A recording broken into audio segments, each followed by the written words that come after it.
Hi, I'm Jim Gray with Agent Advice, and I'm in the fourth video of my 5-video series, The 5 Things to Know When Picking a Lead Source. Today we're going to be talking about running the numbers. So when you're choosing a lead source, you want to make sure that you're clear on what numbers you need to be looking at and what numbers are important, okay? So here's something you want to start with. What do you have more of, time or money? Making a decision here will help determine what direction you go. And whichever direction you want to go, you want to make sure that you do at least some very high level but powerful KPI monitoring. KPI stands for Key Performance Indicator. All right, so do you have more time or more money? If you have not a lot of money but you got time, then you definitely want to go the route of like an ops city where you get leads at no upfront cost and you pay a referral fee when you close. Is that a good arrangement? Well, it depends. It's good because you have no risk up front. It's not great because those leads are not very profitable comparatively and you do all the same work. Here's what I mean.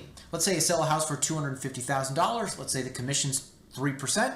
So you make a gross of $7,500. You pay OpCity 35%, which is very common. That'll be $2,600. Let's say you're at a brokerage where when you add in your splits and fees, it comes out to about 15%. You pay your broker about $1,100. So when you pay OpCity, when you pay your broker, you keep $3,750 or half, right? So you gross $7,500, you keep $3,500 or 50%. So this is good because you don't outlay a lot, you don't have a lot of risk. It's not as good because you don't keep as much.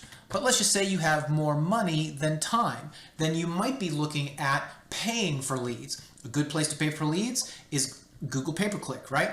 The cost of a Google pay-per-click lead, depending on where you live, could be around $20 on the high side.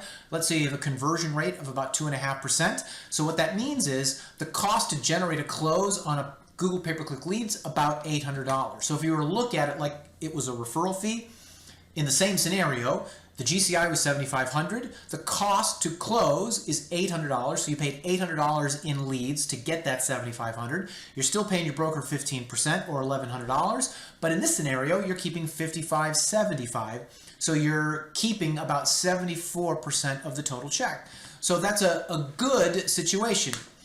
If you're just laying them side by side, you can see, right? The GCI is the same, but the fee that you pay to generate the lead is very different. OpCity is around $2,600. Google pay-per-click at a $20 cost per lead and a 2.5% commission, or 2.5% conversion, is going to be about $800. So you can see that both are valid. One, you have no risk up front, but you don't have a lot of profit. The other, you have more risk up front, but you get more profit when you close. Okay, let's talk about KPIs. Let's just say you were buying leads, and I get this question a lot. Let's say you were buying leads. What should you expect? What should you be measuring? Well, let's say over a 180-day period, let's say you were getting about 25 leads a month. That would be 150 leads total. Okay, here would be two main KPIs. How many leads did you get gross? You want to keep very careful count. And then how many contacts did you make?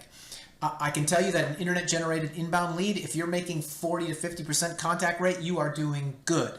Now, let's say in this scenario, 150 came in, you talked to 70. Now the question is, what happens with those 70? Many times agents say, oh, no business here, they throw it all away. But I would suggest that what you think about is how many of the 70 go into a pipeline, right? People who, and if you've watched the earlier videos, go into a bucket of long-term, medium-term, or near-term. And what I can tell you is, generally speaking, on those 35, this is kind of what I would expect you to see, right? The vast minority will likely end up in the short term. You're going to get some in the medium term, and most will end up in the long term. But here's the thing. If you think you're going to be in real estate over the next year, 2 years, 3 years, then why wouldn't you be filling your pipeline and following up? So what do you have more of? Time or money? And what KPIs should you be monitoring? These are the numbers that you should know. A last note here.